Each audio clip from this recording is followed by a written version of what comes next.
نحمده ونصلي ونسلم على سيدنا ومولانا محمد رسوله النبي الأمين المكين الحنين الكريم الرؤوف الرحيم. أما بعد، فأعوذ بالله من الشيطان الرجيم. بسم اللہ الرحمن الرحیم.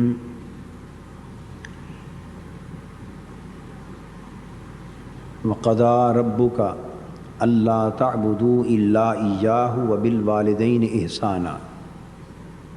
صدق اللہ مولانا العظیم.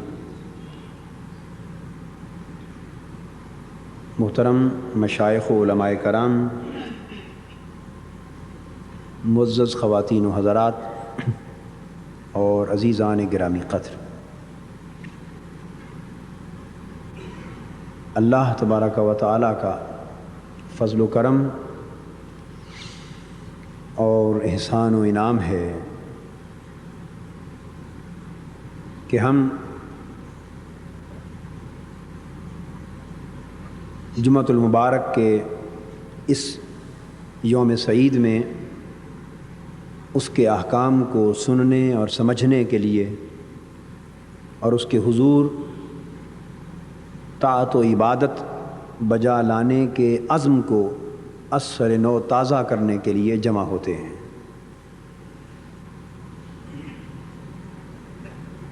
اور مسلمانی یہ ہے کہ عزم اور ارادے کی جو تازگی اللہ کی طاعت اور عبادت کی خاطر اور اسلام پر عمل پیرا ہونے کی خاطر ہمیں اللہ کے گھر اس اجتماع میں نصیب ہو،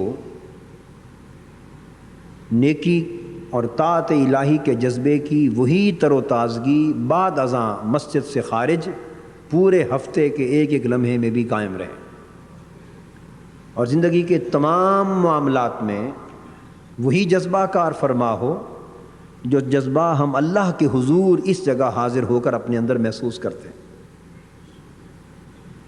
اگر یہ استقامت ہمیں نصیب ہو جائے تو ہم سمجھیں گے کہ ہماری مسلمانی متحقق ہو گئی، ورنہ سچ بات ہے کہ ہماری زندگی منافقت اور دوغلاپن کا شکار. آج ہم اس معاشرے کے اندر اپنی زندگی کے اس یونٹ سے اپنی گفتگو کا آغاز کر رہے ہیں، عملی زندگی کے اس یونٹ سے کہ فی الحقیقت جہاں سے نہ صرف نسل انسانی کا آغاز ہوتا ہے بلکہ گھر کا اور پورے معاشرے کا نقطۂ آغاز جو یونٹ، اور وہ ہے والدین کے حقوق. آج سے ہماری جس گفتگو کا آغاز ہو رہا ہے وہ ہے حقوق والدین. سوال پیدا ہو سکتا ہے کہ میں نے اسلام اور ہماری زندگی کے سلسلہ وار کلام کو عملاً اس موضوع سے کیوں شروع کیا؟ کیا اس سے زیادہ اہم موضوعات اور نہیں ہیں؟ تو اس کا جواب قرآن مجید دیتا ہے کہ جا بجا قرآن مجید نے جہاں اللہ جل مجدہ کی توحید کا اور اس کی عبادت و طاعت کا ذکر کیا ہے، وہ عقیدے کی بات ہو گئی اور ایمان کی بات ہو گئی. اس میں اللہ اور اللہ کے رسول صلی اللہ تعالی علیہ وآلہ وسلم دونوں کی اطاعت آ گئی. اس حکم کے فوراً بعد اکثر مقامات پر درمیان میں کسی اور موضوع کو ذکر کیے بغیر پہلا موضوع والدین کے حقوق کا بیان کیا. تو گویا قرآن مجید نے ہماری عملی زندگی، ہماری سماجی اور معاشرتی زندگی کا سب سے پہلا عنوان اور سب سے پہلا موضوع جس سے حقوق کے بیان کا آغاز ہو رہا ہے وہ والدین کو قرار دیا. اور وجہ بھی یہ ہے کہ زندگی کا تعلق انسان سے ہے اور انسانی زندگی کا آغاز ماں باپ سے ہے. یا ایھا الناس اتقوا ربکم الذی خلقکم من نفس واحدہ وخلق منها زوجها وبث منہما رجالا کثیرا ونساء۔ اے لوگو اپنے اس رب سے ڈرو جس نے تم سب کو ایک جان سے پیدا کیا، اس میں سے پھر اس کا جوڑ بنایا، اور ماں باپ کے اس ملاپ کے نتیجے میں پھر بہت سے مرد اور بہت سی عورتیں، سارے انسان دنیا میں پھیلا دیے گئے۔ تو انسانی زندگی کا آغاز چونکہ والدین کے وجود سے متعلق ہے، اس لیے عملی زندگی کے حقوق اور واجبات اور فرائض کا بیان ہم سنت الہیہ پر عمل کرتے ہوئے اسی موضوع سے شروع کر رہے ہیں۔ جو آیہ کریمہ میں نے، اس آیہ کریمہ کے ابتدائی چند الفاظ میں نے تلاوت کی ہے، اس میں اللہ تبارک و تعالیٰ نے ارشاد فرمایا وَقَضَىٰ رَبُّكَ أَلَّا تَعْبُدُوا إِلَّا إِيَّاهُ وَبِالْوَالِدَيْنِ إِحْسَانًا۔ اور تمہارے رب نے یہ فیصلہ کر دیا ہے، تمہارے رب نے یہ فیصلہ کر دیا ہے کہ اس کے بغیر کسی اور کی عبادت نہ کی جائے، اس کے بغیر بندگی کی نیت سے اپنا سر کسی اور کے سامنے نہ جھکایا جائے، کسی اور کی پوجا نہ کی جائے، کسی اور کو پرستش کے لائق اور معبود نہ ٹھہرایا جائے۔ عبادت تنہا اسی اللہ کی ہو جو تمہارا خالق ہے، جو تمہارا مالک ہے، جو تمہارا رب ہے اور پالنے والا ہے۔ یہ فیصلہ سنانے کے بعد اب ہماری معاشرتی زندگی کی طرف بیان آ رہا ہے، تو فرمایا اللہ تعبدوا الا ایاہ، اللہ کے سوا کسی اور کی عبادت نہ کی جائے، وبالوالدین احسانا، اور والدین کے ساتھ ہمیشہ بھلائی کا سلوک کیا جائے۔ تو آپ فرمائیے کہ اللہ تبارک و تعالیٰ نے اپنی عبادت کے بیان اور والدین کے ساتھ حسن سلوک اور احسان کے بیان کے درمیان کسی اور چیز کو حائل کیا ہے؟ اس موضوع سے گفتگو شروع کرنے کا ایک مقصد یہ بھی ہے کہ ہزارہ افراد کا اجتماع ہے، اور ہم میں سے شاذ و نادر ہی کچھ لوگ ایسے ہوں گے جن سے کبھی بھی والدین کی حق تلفی نہ ہوتی ہوگی۔ میری بات درست ہے یا غلط؟ یعنی کبھی نہ کبھی غفلت میں، تساہل میں، بے دھیانی میں، یا تمرد میں، یا اپنی جوانی کے نشے میں، اپنے مال و دولت کے نشے میں، مختلف صورتیں ہیں، کسی نہ کسی شکل میں والدین بے توجہی اور بے التفاتی کا شکار ہو جاتے ہیں، اور ان کی اطاعت کا، خدمت کا جو حق ہم پر لازم ہے، اس کی بجا آوری میں کمی اور کوتاہی ہو جاتی۔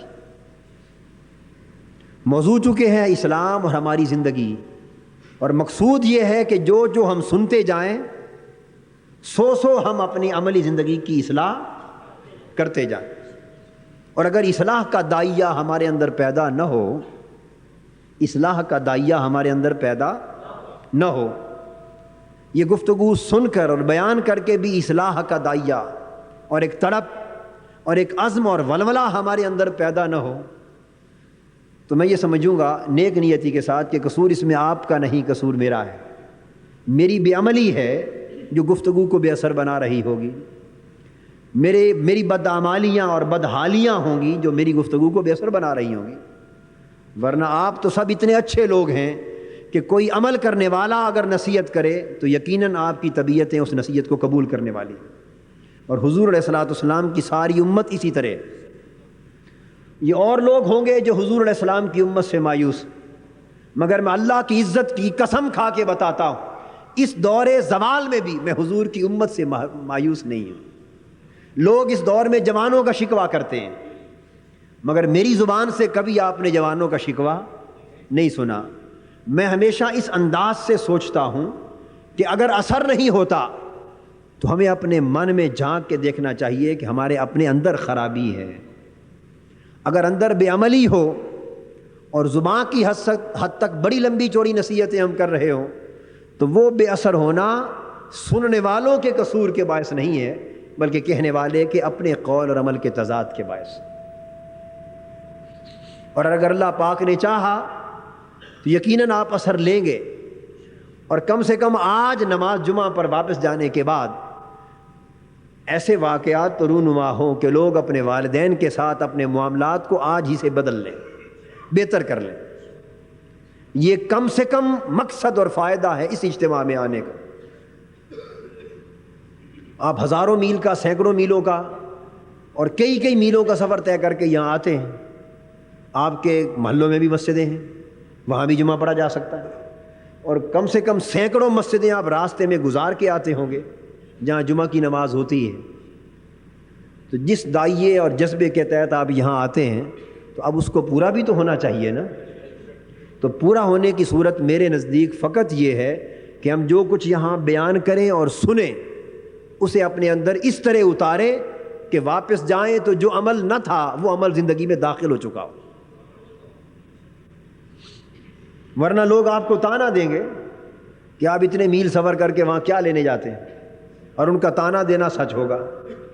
طعنہ سچ ہوگا یا نہیں ہوگا کہ کیا لینے جاتے ہیں؟ اگر اتنا فرق بھی نہیں پڑا آپ کی زندگی میں، آپ کے عمل کی اس قدر اصلاح ہی نہیں ہو سکتی، تو پھر جانے کا فائدہ ہی کوئی نہیں۔ اور طعنہ صرف آپ کو نہیں ہوگا، طعنہ مجھ پر بھی ہوگا۔ لوگ اس بات کو ثابت کر دیں گے کہ اگر آپ تبدیل ہو کر نہیں آتے تو اس کا مطلب یہ ہے کہ جسے سننے جاتے ہیں اس سے بڑا بے عمل کوئی نہیں۔ تو پھر یہ خوشی کی بات ہے، آپ مجھ پر بھی طعنہ زنی کروائیں، اپنے اوپر بھی کروائیں۔ پسند ہے آپ کو یہ بات؟ اگر پسند نہیں ہے تو پھر ایک ہی راستہ ہے میرے بچاؤ کا بھی اور آپ کے بچاؤ کا بھی، کہ جو کچھ ہم سنیں اس پر عمل شروع کر دیں۔ راستہ ایک ہی، اور مشکل راستہ بھی نہیں ہے۔ حضور داتا گنج بخش علی حجویری رضی اللہ تعالیٰ عنہ فرماتے ہیں کہ میں نے بڑا غور کیا ہے اس دنیا میں کہ اس دنیا میں مشکل ترین کام کون سا ہے۔ کیا مشکل ترین کام؟ حضور داتا صاحب فرماتے ہیں کہ مجھے اپنے مشاہدے اور تجربے میں مشکل ترین کام دنیا میں یہ لگا ہے کہ انسان اپنے علم کے مطابق عمل کرے، جو کچھ جانتا ہو اس پر عمل کرے۔ یہ مشکل ترین کام ہے، اس لیے جو زیادہ جانتے ہیں وہ زیادہ آزمائش میں ہیں، جو کم جانتے ہیں وہ بچے ہوئے۔ تو اب آپ چونکہ آتے ہیں اور جاننے لگ جاتے ہیں، نہ آتے تو نہ جانتے، اب آ گئے سو جاننے لگ گئے، اب جاننے لگ گئے ہیں سو عمل کرنے کی ذمہ داری اور بڑھ جاتی۔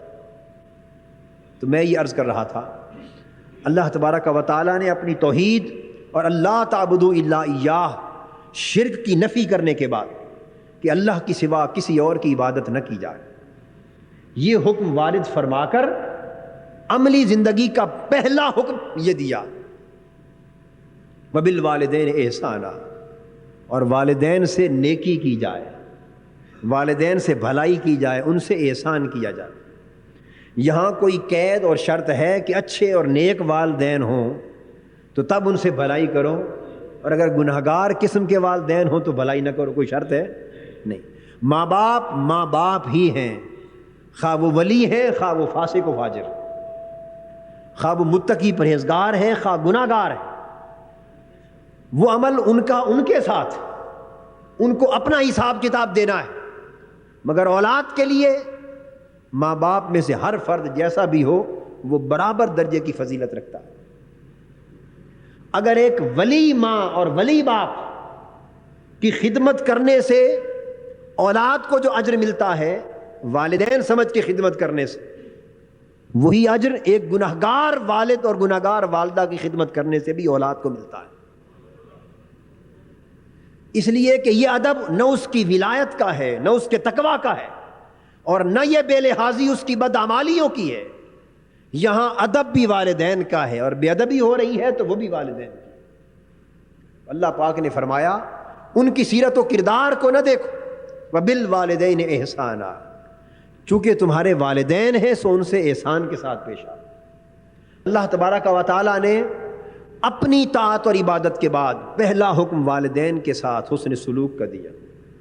اب سورہ نساء کا مطالعہ کیجئے، وہاں بھی یہ ترتیب بیان کی۔ ارشاد فرمایا وَاعْبُدُوا اللَّهَ وَلَا تُشْرِكُوا بِهِ شَيْئًا وَبِالْوَالِدَيْنِ إِحْسَانًا، اور لوگوں اللہ کی عبادت کرو، اللہ کی بندگی بجا لاؤ، اور اس کے ساتھ اس کی عبادت میں کسی کو شریک نہ ٹھہراؤ، اس کے ساتھ کبھی بھی شرک کا تصور تک نہ کرو۔ وَبِالْوَالِدَيْنِ إِحْسَانًا، اس کی عبادت کرو، اس کے ساتھ شرک کرنے سے بچو، اور والدین کے ساتھ حسن سلوک سے پیش آؤ، احسان کرو۔ تو آپ نے دیکھا کہ حکم کی ترتیب یہ ہے کہ اللہ کی اطاعت اور طاعت، اس کی توحید اور اس کے ساتھ شرک کرنے کی نفی کا حکم جہاں ختم ہوتا ہے، وہیں سے والدین کے حقوق کے بیان کا آغاز ہوتا ہے۔ آپ اندازہ کر لیں کہ اس دنیا کی عملی زندگی میں پھر اس سے بڑھ کر عملی اہمیت کا حامل اور کون سا حکم ہو سکتا ہے؟ کون سا حکم ہو سکتا ہے؟ اور یہاں اس کا بھی ذکر نہیں کہ والدین کمانے والے ہوں یا نہ کمانے والے ہوں، والدین بوڑھے ہوں یا جوان ہوں، نیک متقی ہوں یا گناہگار ہوں، کسی بھی حال میں ہوں، والدین والدین ہیں۔ تو اللہ پاک نے اس مقام پر بھی شرک کی نفی اور حکم توحید کے ساتھ والدین کے ساتھ احسان سے پیش آنے کا بیان کیا۔ اور میں عرض کر دوں کہ یہی حکم اور یہی ترتیب بنی اسرائیل کے لیے تھی، یعنی یہ وہ حکم ہے جو آدم علیہ السلام سے لے کر حضور علیہ الصلوۃ والسلام کی امت تک تمام انبیاء اور ان کی امتوں کے لیے یہ حکم اسی ترتیب کے ساتھ قائم چلا آیا ہے۔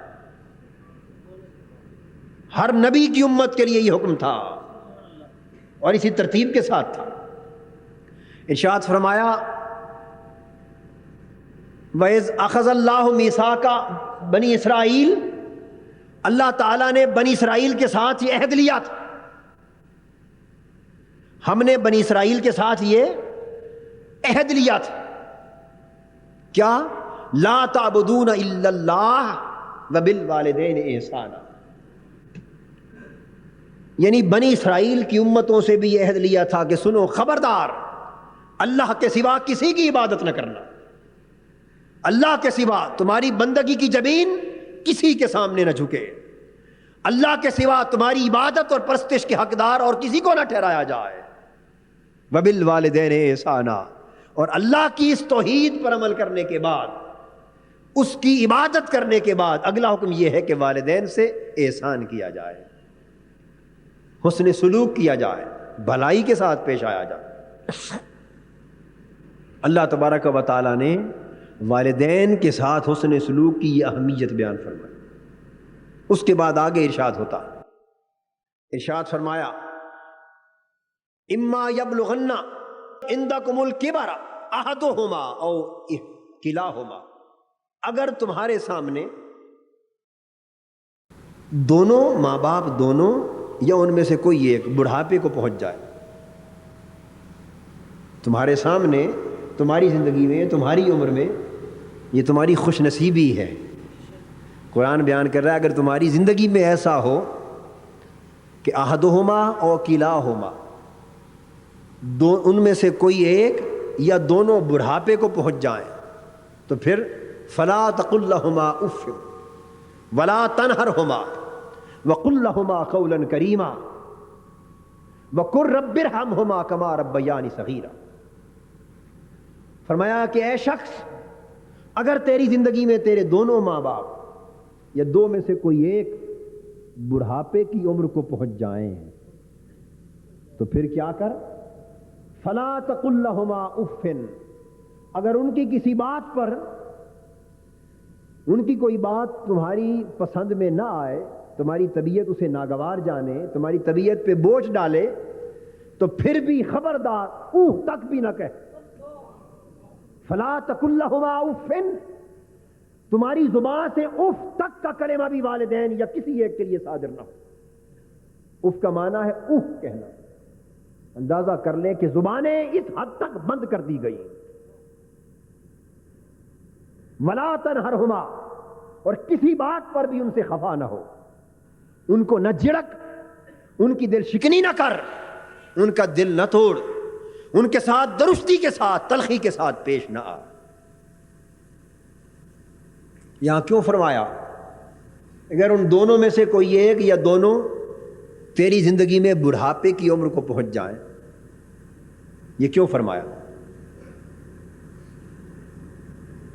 اما یبلغن عندک الکبر احدہما او کلاہما، تیری زندگی میں ان میں سے کوئی ایک یا دونوں بڑھاپے کو پہنچ جائیں، یہ بیان کر کے اب فرمایا فلا تقل لہما اف، تو پھر خبردار کبھی اوہ بھی نہ کہے۔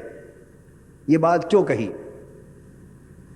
یہ اس لیے کہی کہ جب آپ اوہ کہتے ہیں اور ماں باپ کی بات سے تنگ ہوتے ہیں اور خفا ہوتے ہیں تو یہ حالت بالعموم اس وقت آتی ہے جب ماں باپ بڑھاپے میں پہنچتے ہیں، اور اللہ پاک جانتا ہے کہ یہ کیفیت ہوگی ہی اس وقت پیدا، اکثر و بیشتر جب بڑھاپا آئے گا ماں باپ۔ اس لیے کہ جب تک ماں باپ جوان تھے، باپ جوان تھا، وہ کما کے دے رہا تھا، اولاد کھا رہی تھی، اولاد نے جو منہ سے مانگا باپ نے کما کے لا کے دیا، خون پسینہ ایک کیا۔ اولاد کو جو تکلیف ہوئی ماں نے اپنی راحت، اپنا آرام، اپنا چین، اپنا سکون، اپنا مفاد سب کچھ قربان کر دیا، اولاد کو سکھ دیا، اولاد کو آرام دیا، اپنے منہ سے لقمے نکال نکال کے اولاد کے منہ میں ڈالے۔ یعنی یہ مامتا، اس کا ذکر آگے آئے گا بعد میں، لیکن اندازہ کر لیں کہ یہ مامتا تو اللہ نے حیوانوں میں بھی اتنی بدرجہ عطا رکھی ہے کہ چڑیوں کو دیکھے نا تو وہ بھی دانہ اٹھا اٹھا کر اپنے بچوں کے منہ میں ڈال رہی ہیں۔ یعنی یہ ماں کی مامتا کوئی ایسی شے ہے کہ انسان تو انسان، حیوانات اور چرند اور پرند بھی اس سے اللہ نے مستثنا نہیں رکھے۔ تو اللہ پاک کو معلوم ہے کہ جب تک ماں باپ کمانے والے ہیں، اولاد کھانے والی، اولاد کو ہر وقت بہترین لباس مل رہا ہے، خوراک مل رہی ہے، پوشاک مل رہا ہے، بچے ہیں فوراً جو مانگا وہ مل گیا، جوان بچے ہیں، جس چیز کی طلب ہوئی والدین کے پاس وسائل ہیں یا نہیں اولاد کو مہیا کر دی، ادھار اٹھا کے دے دیا، تکلیف اٹھا کے دے دی، مشقت اٹھا کے دے دی۔ تو جب اولاد دیکھتی ہے کہ میری خاطر والدین بچھے بچھے جا رہے ہیں، قربان ہوتے جا رہے ہیں، جب دیکھ رہی ہے تو صاف ظاہر ہے نافرمانی کا امکان کم ہوتا ہے۔ بچپن کا زمانہ الگ ہوتا ہے، اس میں نوجوان صحیح تربیت نہ ہونے کی وجہ سے ایسی غلطیاں گستاخیاں کرتی ہیں، اللہ معاف بھی کرتا، مگر میں جوانی، والدین کی جوانی اور ان کے بڑھاپے کا موازنہ کر رہا ہوں۔ اولاد کا معاملہ جدا ہے، اگر بدبخت ہے تو وہ ہر دور میں بدبخت ہے، مگر میں نیک بخت اولاد کی بات کر رہا ہوں کہ جنہوں نے والدین کی جوانی میں کبھی نافرمانی نہ کی تھی، کبھی سر اونچا نہ کیا تھا، کبھی نگاہ اٹھا کے نہ دیکھا تھا، کبھی والدین کی بات کے سامنے سر ہلایا تک نہ تھا، ایسی نیک بخت اولاد ماں باپ کے بڑھاپے میں وہ بھی آزمائش میں پڑ جاتی۔ کیوں؟ کہ والدین کے ہوش و حواس قائم تھے، خدمت کرتے رہے، اولاد کو مفاد پہنچاتے رہے، فائدہ ملتا رہا، اور خود چونکہ ہوش و حواس قائم تھے سو والدین سے ایسی کوئی بات صادر نہ ہوئی جس سے وہ اکتا جائیں، چونکہ ٹھیک ٹھاک ہے، ہوش و حواس سلامت، نارمل لائف ہے، اس لیے اکتا دینے کی بات ہی کوئی نہیں۔ تو قرآن مجید کہتا ہے کہ جو جو بڑھاپا انسان کی زندگی میں آتا ہے تو طبیعت بچپنے کی طرف پلٹ جاتی، جو جو بڑھاپا آتا چلا جاتا ہے، جو جو بڑھاپا آتا ہے، کسی کے بچپنے کی طبیعت بڑھاپے کے آغاز میں شروع ہو جاتی، کسی کی اور دیر سے، کسی کی اور دیر سے، یہ اللہ کا کرم ہے جس پر جتنا ہو، مگر بڑھاپا کسی نہ کسی مرحلے پر جا کر ضرور طبیعت میں بچپنا لاتا، یہ قرآن مجید کا کہنا۔ اور بچپنا اگر نہیں، بچپنا تو آتا ہی ہے مگر تھوڑا طبیعت میں وہم شروع ہو جاتا ہے، طبیعت میں تھوڑی ضد آ جاتی، فائدے کی بات ہو یا نقصان کی وہی کرنا ہے، پھر یاداشت ختم ہونے لگتی ہے، پھر معاملہ فہمی ختم ہونے لگتی ہے۔ یہ سارے معاملات جب بڑھاپے میں جمع ہو جاتے ہیں تو روز 50 ایسے واقعات بھی ہو سکتے ہیں کہ جن سے طبیعتیں اکتائیں، طبیعتیں اکتائیں۔ مثلا آپ نے منع کیا کہ اب اس عمر میں ٹھنڈا پانی، ٹھنڈی چیزیں، ہوا یا اے سی کے کمرے میں سونا فائدہ نہیں دیتا، نقصان دیتا ہے، بوڑھے ماں باپ ہیں، بڑھاپے میں ہیں، تکلیف ہو گئی، پھر اس کے بعد وہ بار بار اظہار کیا، اور یہ ایک بار تو ہونا نہیں ہے، یہ ہر رات اور ہر روز ریپیٹ ہونا ہے، اور سال بھر ریپیٹ ہونا ہے، اور عمر بھر ریپیٹ ہونا ہے۔ انسان ایک بار روکے گا پھر تکلیف ہوگی، پھر دوسری بار روکے گا تکلیف ہوگی، تیسری بار روکے گا تکلیف ہوگی، بالآخر اکتا آ جائے، بالآخر۔ ماں باپ ہیں، چھوٹی چھوٹی بات پہ وہ پوچھیں گے، سوال کریں گے، پہلے نہیں پوچھتے تھے، نہیں ٹوکتے تھے، اب بڑھاپا ہے، اب ہر بات پہ ٹوکنے لگ گئے. بھئی تم کہاں جا رہے ہو، اس وقت کہاں سے آ رہے ہو، بار بار پوچھیں گے. جوان بیٹا ہے، اگتا آ جائے گا کہ مجھے آپ نے بے وقوف سمجھ لیا ہے. اتنی عقل بھی نہیں کہ بار بار پوچھتے ہو کہاں جا رہے ہو، میرے ہزاروں معاملات ہوتے ہیں، آپ ہر معاملے میں یوں ہی ٹانگ اڑاتے رہتے ہیں. اکتا کے یہ کہہ دیا. اب میری بات سمجھ رہے ہیں کہ نہیں؟ طبیعت ہر وقت کسی چیز کے کھانے کی کرتی ہے. آپ سمجھتے ہیں کہ یہ کھانا یا یہ چیز دینا اس وقت نقصان دہ ہے، وہ اصرار کرتا ہے بوڑھا باپ بوڑھی ماں، یہی کھاؤں گی یہی کھاؤں گا. ایک طرف ان کی صحت کا احساس ہے، ایک طرف ان کا اصرار ہے. انسان درمیان میں سینڈوچ بن گیا ہے. یہ آزمائش کے وہ لمحے جہاں اللہ رب العزت فرما رہا، اس لیے فرمایا اندکل کبر احدہما او کلاہما، جب بڑھاپے کا یہ دور آ جائے، ماں باپ کے بڑھاپے کا یہ دور آ جائے، جب وہ بات بات پہ ٹوکنے لگے، بات بات پہ ضد کرنے لگے، بات بات پہ مسائل پیدا کرنے لگے اور تمہاری طبیعت اکتانے لگے، تو اے نیک بخت اولاد، تمہاری نیک بختی کا امتحان آج آیا ہے. اب دیکھنے کا وقت ہے. فلا تقل لہما اف، ہر شے برداشت کر، صبر کر، اور اوہ تک بھی اپنی زبان پر نہ لا.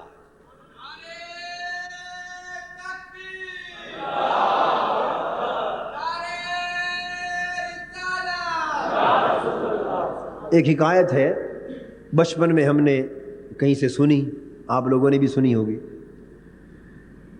کہ ایک والدہ کسی شخص کی بوڑھی ہو گئی اور بڑھاپے میں آ کر اب وہی کیفیت پیدا ہو گئی جس کا ذکر ہم نے پہلے کیا. بیٹا پاس بیٹھا ہے. اس ماں نے پوچھا، بوڑھی ماں نے پوچھا کہ بیٹا یہ کس چیز کی آواز آ رہی؟ اس نے کہا امی جان کسی شے کی آواز نہیں. اس کے بعد پھر اس نے پوچھا یہ کس شے کی آواز آ رہی؟ اس نے کہا امی جان کسی شے کی آواز نہیں. اس نے کہا بیٹا یہ آواز آ رہی ہے کس چیز کی ہے؟ اس نے کہا امی میں نے 2 بار تو بتایا آپ کو کسی شے کی آواز نہیں، کوئی آواز نہیں آ رہی، آپ کو مغالطہ ہے. اس نے تھوڑی دیر کے بعد پھر کہا کہ بیٹا یہ آواز بہت زیادہ آ رہی ہے، اس کو بند کرو، کس چیز کی آواز ہے؟ اس نے کہا امی آپ کے کان خراب ہیں، ہمارا سر کھا لیا آپ نے، 10 بار تو بتایا کسی چیز کی آواز نہیں. اس نے 5-7 مرتبہ جب ریپیٹ کیا تو بیٹا آگ بگولا ہو گیا. ماں نے اس کو بلایا، اسے کہا کہ میرے فلاں صندوق میں ایک کاپی پڑی ہے، وہ ذرا لے آؤ. وہ لے آیا، اس کا ایک صفحہ کھولا. اس نے کہا بیٹا آج جس طرح میں بوڑھی ہوں، تو اسی طرح ایک وقت میں بچہ تھا، اسی جگہ پر تو لیٹا تھا، اور تو نے اسی طرح ایک مجھ سے سوال کیا اور میں نے تمہیں بتایا کہ بیٹے کوئی شے نہیں. تو نے پھر کہا یہ کیا ہے؟ میں نے کہا کوئی شے نہیں ہے. اب اس کاپی کو پڑھ، میں نے اس وقت آج کے دن کے لیے لکھ کر رکھ لیا تھا. تو نے 70 بار پوچھا، میں نے 70 بار تمہیں گود میں چوم چوم کے جواب دیا، 70 بار جواب دیا، اور ہر بار چوم چوم کے جواب دیا. اور تو جتنا زیادہ پوچھتا جاتا تھا میری رحمت اتنی زیادہ بڑھتی جاتی تھی، میں اتنا زیادہ پیار کرتی تھی. تو بہتر میں نے تو ابھی 7 بار نہیں پوچھا اور تو آگ بگولا ہو گیا ہے. ہمارے صبر اور اپنے صبر کا موازنہ کر. یہ وہ کیفیت ہے جس کی طرف اللہ تبارک و تعالیٰ اشارہ فرما رہے ہیں. وَلَا تَقُلْ لَهُمَا اُفٍّ. جب بڑھاپے کو پہنچ جائیں، میں حکمت بتا رہا ہوں کہ بڑھاپے کی شرط کیوں لگائی، ورنہ یوں ہی کہہ دیا جاتا وَبِالْوَالِدَيْنِ إِحْسَانًا فَلَا تَقُلْ لَهُمَا اُفٍّ وَلَا تَنْهَرْهُمَا، کہہ دیا جاتا کہ والدین سے حسن سلوک کرو اور کبھی اف تک بھی نہ کہو. ایسا ممکن تھا نا، مگر نہیں. ایک خصوصی قضیہ لائے اور فرمایا کہ جب والدین دونوں یا ان میں سے کوئی ایک بوڑھا ہو جائے، بڑھاپے کو پہنچ جائے، حسن سلوک کا حکم تو تھا ہی، مگر فرمایا کہ ماں باپ کے بڑھاپے کا خاص خیال رکھنا.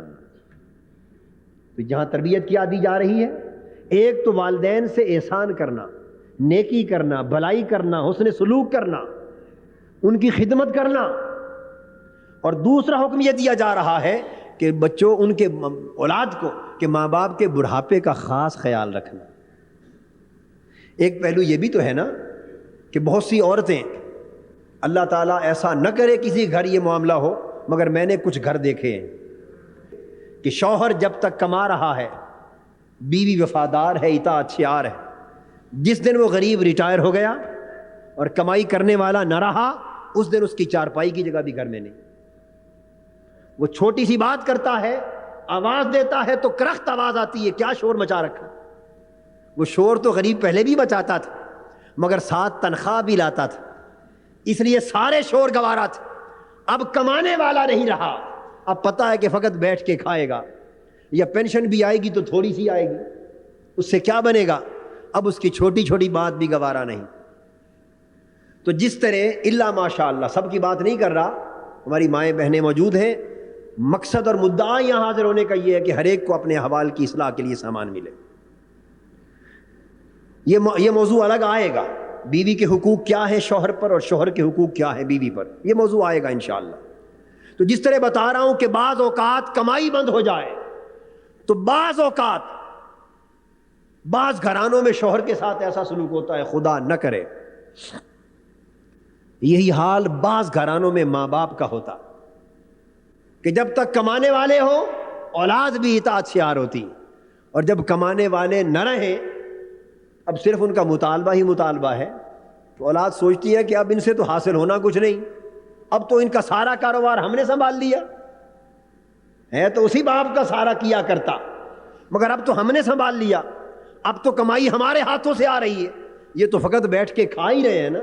تو ایک حد تک برداشت ہوتا ہے, اس سے معاملہ آگے بڑھ جائے تو انسان برداشت سے باہر ہو جاتا ہے. تو اس لیے فرمایا کہ نیک اولاد, باپ جب تک صحیح سلامت تھے, کمانے والے تھے اور اولاد کی خدمت کرنے والے تھے, اس وقت اگر تو نے اس نے سلوک کیا تو یہ تو ایک بدلہ بھی ہے, یہ تو ایک بدلہ بھی ہے. مگر تیری نیک بختی کا امتحان اس دن شروع ہوگا جب ماں باپ بوڑھے ہو جائیں گے, ان کے ہوش و حواس سلامت نہ رہیں گے, کمانے والے نہ رہیں گے, ہر وقت بیماری غالب ہوگی, بڑھاپا ہوگا, کمزوری ہوگی, بسا اوقات یہ کیفیت ہوگی کہ پکڑ کے باتھ روم لے جانا ہوگا, طہارت اپنے ہاتھ سے کروانا ہوگی, جوتے ہاتھوں سے پہنانا ہوں گے, اور جگہ جگہ وہ غلاظت کر بیٹھیں گے, ان کے کپڑے ہاتھوں سے دھونے ہوں گے.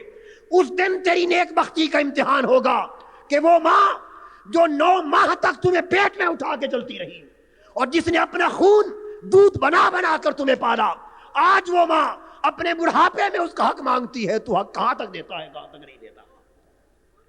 اور وہ باپ جو تیری خاطر دن رات ایک کر کے محنتیں کرتا رہا, تمہیں پالتا رہا, بہترین تعلیم دیتا رہا, تربیت دیتا رہا, تیرے ہر حق کی کفارت کرتا رہا, آج بڑھاپے میں جب اس کے ہاتھ پاؤں جواب دے گئے, آج اس کی نگاہیں تمہیں تکتی. ایک وقت تھا کہ تیری نگاہ باپ کو دیکھتی تھی کہ باپ باہر سے آیا ہے, میرے لیے کیا لایا ہے. ہم جب باہر سے آتے ہیں نا, ہمارے بچے ہیں, میں اپنی مثال دیتا ہوں اور یہ مثال ہر ایک کے گھر میں ہوگی, ہم باہر سے آتے ہیں تو چھوٹے چھوٹے بچے ہیں, ان کو ماں باپ کی خیریت پوچھنے سے دلچسپی نہیں ہوتی. بچپن میں وہ سب سے پہلے پوچھتے ہیں ابو ہمارے لیے کیا لائے, فلاں فلاں فلاں کھلونا. وہ جاتے ہوئے لسٹ بنا کے دیتے ہیں, لسٹ بنا کے دیتے ہیں, یہ کھلونا یہ کھلونا فلاں چیز. وہ ان کا پہلا سوال یہ ہوتا ہے کہ ہماری چیزیں لائیں. اور کبھی باہر سے ٹیلی فون کر لیا جائے اور بچوں سے بات ہو جائے تو فون پر بھی یہی پوچھتے ہیں ہماری چیزیں لے لیں. یعنی ایک وقت ہوتا ہے جب ماں باپ باہر سے آتے ہیں تو اولاد ان کو تکتی ہے, اولاد کی نگاہ دیکھتی ہے کہ باپ ہمارے لیے کیا لایا ہے. وہ زندگی بدل کے سامنے آ جاتی ہے. بڑھاپے میں ماں باپ پر وہ وقت آتا ہے کہ وہ اپنی اولاد کو دیکھتی ہے کہ اولاد کیا دے رہی ہے, اولاد کیا کر رہی ہے.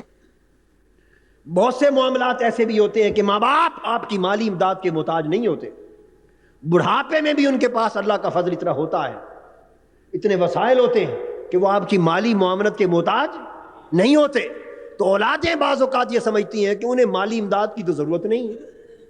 اللہ کا شکر ہے بڑھاپے میں بھی وسائل کافی ہیں, تو پھر ہماری تو ذمہ داری نہ رہی. تو صرف پیسے دینا ہی ذمہ داری نہیں ہے, بہت بہت ذمہ داریاں ہیں. انہیں خوش ہو کے حضور نے فرمایا کہ جو شخص ماں باپ کا چہرہ مسکرا کے دیکھ لیتا ہے اسے مبرور حج کا ثواب ملتا. تو ماں باپ کا سایہ جن کے سروں پر قائم ہے, دوستو غنیمت جان لو, یہ اللہ کی بہت بڑی نعمت ہے. اس وقت پچھتاوا آئے گا اور اس کی قدر و قیمت کا اندازہ ہوگا جب وہ سایہ سر سے اٹھ جائے گا. یا ان سے پوچھئے جن کے ماں باپ کے سائے سر پہ نہیں ہیں تو وہ اپنی زندگی میں کیا خلا محسوس کرتے ہیں. اللہ کی اس نعمت کا کیا فقدان کس طرح محسوس کرتے. تو میں یہ عرض کر رہا تھا، ارشاد فرمایا کہ جب وہ بڑھاپے کو پہنچ جائیں تو لوگوں پھر ان کے ساتھ حسن سلوک کرو. ولا تقل لهما اف، اور وہ جو کچھ بھی کہیں اور کریں کبھی اوہ تک بھی اپنی زبان پر نہ لاؤ. ولا تنہرہما، اور وہ اگر سخت تلخ بات بھی کر لے تو جھڑکو بھی نہ. وقت آتا ہے کہ بعض اوقات قواعد ذہنی مزمل ہو جاتی، تو اولاد ان کی وفاداری کرتی ہے، وہ سمجھتے ہیں میرے ساتھ دشمنی کر رہے ہیں. یہ بڑھاپے کی کیفیتیں ہیں یا نہیں؟ اور وہ کہتے ہیں کہ یہ مجھے تو کوئی خدمت ہی کوئی نہیں کرتا. اولاد صبح و شام دے رہی ہے، مگر جب اس بوڑھے ماں باپ سے کوئی اور ملنے آئے گا اور تنہائی میں تخلیہ ملے گا، بعض اوقات اس نوبت کو بھی پہنچتے ہیں کچھ لوگ، تو جب وہ آپ کان لگا کے سنیں تو وہ کہہ رہے ہوں گے کہ یہاں تو کوئی خدمت ہی نہیں کرتا، کوئی بات ہی نہیں پوچھتا. تو یہ بھی آزمائش ہوگی کہ ایک طرف تمہاری اپنی خدمت، ایک طرف بڑھاپے میں کسی ماں یا باپ کی ایسی گفتگو. اب دیکھنا یہ ہے کہ یہ سن کر بھی تیری خدمت برقرار رہتی ہے یا نہیں رہتی. ولا تنہرہما، خبردار نہ جھڑک، یہ نہ کہہ کہ آپ جگہ جگہ ہمیں بدنام کرتے، آپ جگہ جگہ ہمیں بدنام کرتے. کم سے کم لوگوں کے سامنے تو بدنام نہ کیا کریں. ہم آپ کی صبح سے شام خدمت کرتے ہیں پھر بھی آپ بدنام کرتے. آپ نے ساری خدمت کر کے وہ جملہ سن کر جو کہ درست نہ تھا، جو کہ درست، وہی سن کر اس کے جواب میں بھی یہ کہہ دیا تو خدمت گئی، خدمت رائے گاں گئی. یہی آزمائش کی کڑی ہے. ولا تنہرہما، کچھ بھی کہہ لیں خبردار ان سے خفا نہ ہو، انہیں جھڑکنا، ان سے خفا نہ ہو. وقل لہما قولا کریما، اور جب بھی ان سے بات کرے تو بڑی نرمی سے بات کر، بڑے ادب سے بات کر، بڑے پیار سے بات کر، بڑی شفقت سے بات کر. ادب اور نرمی اور پیار اور شفقت سے بات کر. اور فرمایا واخفض لہما جناح الذل من الرحمہ، اور پھر اگلا حکم کیا دیا؟ واخفض لہما جناح الذل، کہ اپنی تواضع انکساری، ذلت، تواضع انکساری اور خدمت کے بازو ان کے لیے بچھا بچھا دے. یہ قرآن کہہ رہا ہے. واخفض لہما، اپنے والدین کے لیے بچھا دے اور جھکا دے. کیا؟ جناح الذل، اپنی ذلت کے پر، ذلت کے پر یعنی خدمت کے بازو، ادب کے بازو، تواضع کے بازو، انکساری کے بازو. یعنی بیٹا اگر حکومت و سلطنت کے تخت پر جا بیٹھا ہے، وزارت و عمارت کا حامل ہے اور ملک کے صدر کے مقام تک جا پہنچا ہے، اس کا درجہ صدارت و عمارت اور وزارت کا اپنی جگہ، مگر ماں باپ کے ادب کے مقابلے میں اسے ذلیل ہو کر ہی پیش ہونا چاہیے. ان کے جوتے اٹھا اٹھا کر چلنا چاہیے، ان کے پاؤں کے تلووں کو بدستور چومنا چاہیے. ان کے لیے اس کے بازو اپنی جگہ جتنے بڑے کیوں ہوں، ماں باپ کے سامنے آئے تو کمزور ہو جائے، جھک جائے، خدمت بجا لائے، ادب بجا لائے. من الرحمہ، محبت اور رحمت کے ساتھ. محبت اور رحمت کا طریقہ ہر وقت ماں باپ کے ساتھ حسن سلوک میں غالب رہے، چھایا رہے. ادب ہر وقت بجا لایا جائے، خدمت بجا لائی جائے، اور ہمہ وقت ان کی خدمت میں مستعد رہا جائے. اور پھر اس کے ساتھ کیا؟ یہ تو ہے عملی خدمت بجا لانا، عملی اطاعت بجا لانا، عملاً محبت اور رحمت اور شفقت کے ساتھ پیش آنا، ہر وقت حسن سلوک اور احسان کرنا. اور صرف یہاں تک بھی حق کی ادائیگی نہیں ہو جاتی، بلکہ فرمایا وَقُلْ رَبِّ ارْحَمْهُمَا كَمَا رَبَّيَانِي صَغِيرًا. جب ان سے برتاؤ ہو اس طرح پیش آ. اور جب تو مسجد میں جائے اور مصلی پر جائے اور اللہ کے حضور سر بسجود ہو تو تنہائی میں بھی والدین کے لیے دعا کر اور کہہ کہ میرے اللہ میرے والدین پہ اس طرح رحم کر جس طرح بچپن میں انہوں نے مجھ پہ رحم کیا تھا، جس طرح بچپن میں انہوں نے میری کفالت کی تھی، میری پرورش کی تھی، مجھے پالا تھا، اس طرح میرے ماں باپ کے بڑھاپے میں اب تو ان کو پال، تو ان پہ رحمت کر، ان پر رحمت کر. تو ہر وقت دعا میں بھی انہی کی یاد رہے، دعا میں بھی انہی کا حق ادا ہوتا رہے. تو اولاد کو والدین کے حقوق کی بجا آوری کا یہ ایک بنیادی تصور اللہ تبارک و تعالیٰ نے عطا کی. سیدنا ابراہیم علیہ السلام نے جو دعا کی اور جو دعا قرآن مجید نے نقل کی اور جس دعا کو ہماری نماز کا حصہ بنا دیا گیا، اس کے کلمات بھی یہ فرمایا ربنا اغفر لی ولوالدی، ہمارے اللہ ہمیں مجھے معاف کر اور میرے والدین کو معاف کر دے، میرے والدین کو معاف کر دے۔